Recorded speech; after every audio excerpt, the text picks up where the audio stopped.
Le 1er mai 1995 mourait un jeune Marocain de 20 ans, Brahim Bouharam. Il s'était noyé après avoir été poussé dans la Seine par un sympathisant du Front National. Aujourd'hui, plusieurs associations antiracistes se sont réunies sur les bords de Seine, environ 400 personnes. Dans cette affaire, l'enquête avance lentement face à des témoignages contradictoires. Christelle Méral et Yvon Baudin. Sur les berges de la Seine ce matin, une simple inscription pour rappeler l'assassinat, ici même il y a un an, de Brahim Bouharam.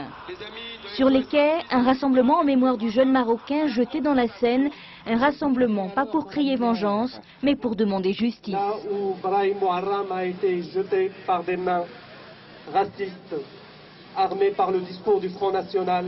Le drame s'est produit le 1er mai 1995 en marge du traditionnel défilé du Front National. Rapidement interpellés, 3 extrémistes qui s'étaient détachés du cortège, des skinheads venus de Reims dans un bus affrété par le parti de Jean-Marie Le Pen, des jeunes qui avaient participé au service d'ordre du FN. Les associations antiracistes invoquent la responsabilité morale du Front National.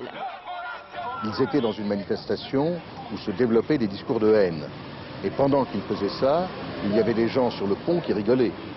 Et donc je dis que cela n'est absolument pas séparé de la manifestation du Front National. Et qu'en réalité, le discours de haine du Front National est responsable de tels comportements. Nous ne sommes pas responsables. Un an après, pas plus que nous nous considérions comme responsables il y a un an, nous ne sommes pas responsables de ce qui arrive autour de la manifestation du Front National. Nous sommes responsables de ce qui nous concerne, nous. Un an après les faits, une seule personne est toujours détenue, Michael Fréminet. Il a reconnu avoir frappé Brahim Bouharam, qui s'était ensuite noyé, mais il nie toute intention de tuer. Quant à ses 2 complices, ils viennent d'être relâchés.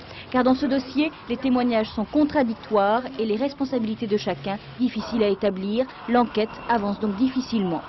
Ce midi, les manifestants se sont dispersés après avoir jeté une gerbe dans la Seine en souvenir d'un homme qui eut le seul tort, il y a un an, de se trouver là. Cette année, le Front National, pour son